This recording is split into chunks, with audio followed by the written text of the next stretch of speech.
So the number one thing when it comes to music is finding samples, finding something to inspire you, finding something that will get your juices flowing, your creative juices flowing, and you're not usually sure what to start with, and hence samples. Samples are one of the easiest ways to get inspired, whether it be drums, bass, guitar, keys, or a whole complete musical thing altogether, and then you can kind of build on top of that. And sometimes, how do you actually find samples or even create samples? So sampling is a thing that's actually been done since the 80s, and with the birth of sampling, people have found many ways of inspiring themselves by using other people's music to create new music.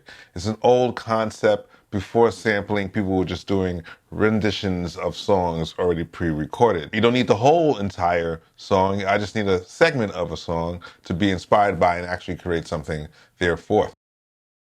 There's a whole bunch of services that actually gives you samples for you to create from. Now, buyer beware. There's been some cases where people have been actually sampling from bought sample sites and still in the end getting hit with copyright infringements and or lawsuits. You have to kind of be careful where you're getting your samples from because those samples are already pre-bought, but for your use now, you're thinking, I bought this sample and I could use it for free reign, and then therefore you can get hit with some kind of copyright infringement. That has happened. It's happened to me, and I've gotten it from sites that actually are saying, hey, this piece of music is used for YouTube use or whatever social media use you wish to use it for. But I didn't really know where the person who created it got it from. That's another topic altogether. But what I really want to show you now in MPC Beats is how to actually create your samples internally without having to go to an outside source, such as a vinyl record player or anything else. If you want to sample from within inside, here's how I do it. Okay, so as you can see, I have all the slices sliced, or the loops sliced into actually 16 slices or 17 slices. It's corresponding with each of these pads here, as you can see over here. Meaning, so for every pad that I hit triggers a sample. So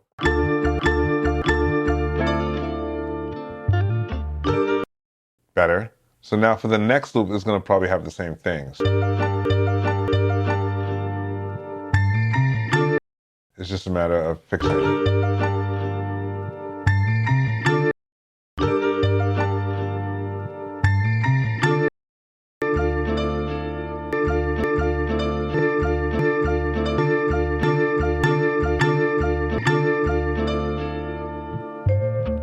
So you want to make sure that your samples hits its transients if you're trying to do it yourself. I think there is a way to do it by threshold or by region, and it also comes pretty close.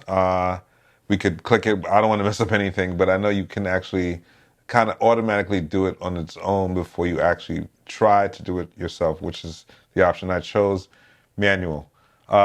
It's just more fun that way. But for speed and accuracy, you could actually just use either threshold or regions, or based on the BPM, it will pick the BPM and then I guess base it off of that. I've never used any of those features on there.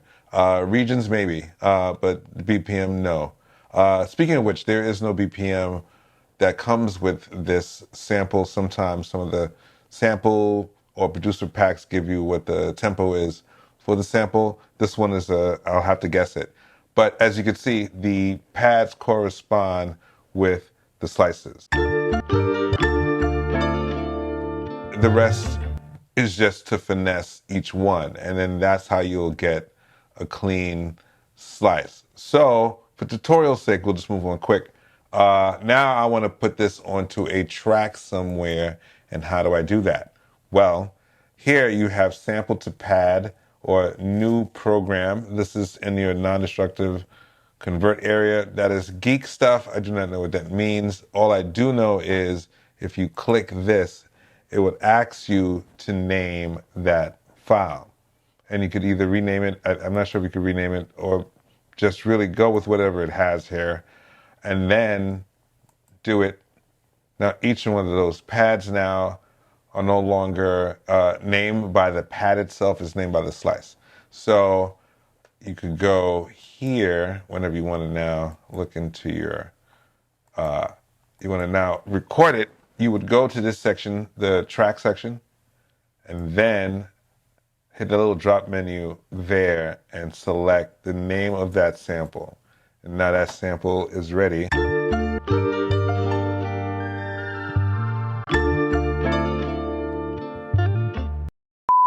So anyway, I'm closing out because the other footage that I used to close out didn't look good at all. So I'm just letting you know.